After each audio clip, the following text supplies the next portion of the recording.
Здравейте! Днес ще ви покажа пакетът, който го водим, пакет Лукс от 5 броя бикини. Първият модел бикина е с средна дълбочина.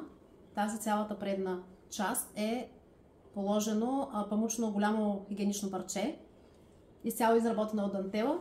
Тук има силикон, за да не се хлъзга дантелата. Може да се поръча в други цветове, например такива, или в черно, тъмно синьо, патладжан, бордо, бежово също. Следващият модел бикина, го водим бикина боксер, с пищен дантелен колан отпред, отзад също. Бикината е допълнително подсилена с ластик на талията. Тук има плосък ластик с декоративен фестон, наричаме това. Подсилено памучно хигиенно парче, което е до дантеления колан. Това е размер М и сега ще ви измеря дълбочина, за да се ориентирате. 30 см ще показвам тук как стои на модел. Следващият модел бикина е с двойно прегънат мек еластичен ластик на крачолите, на талията също, изработен от микрофибър, като отпред се полага бродерия на предницата. Моделът е с дълбочина 28 см. Следващият модел бикина е изключително красива бикина, която няма никакви ластици по крачолите. Тя е с тюл, двоен тюл отпред, с двоен тюл отзад, виждате.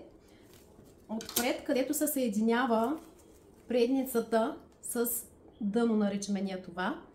Шевът е плосък.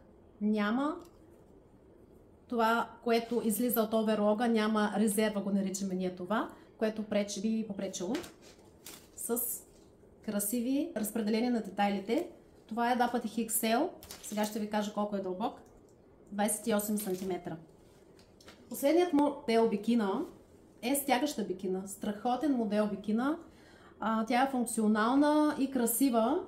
Отпред с панделка в средата, микрофибър и положена дантела върху микрофибъра.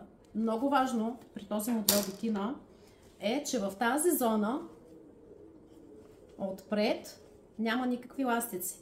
А ластикът, който е на задната част, е плосък и не дърпа, което допуска да няма отпечатък отзад.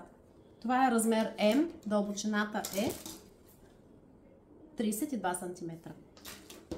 Това е нашият пакет Лукс, където сме комбинирали различни типове бикини, но дами, които харесват луксозно дамско бельо, поръчват такива типове. В момента е със страхотна цена, която ние ще обявим тук долу в видеото.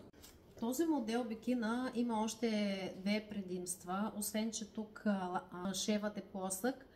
Тук няма никакви ластици и също така шевът долу е скрит.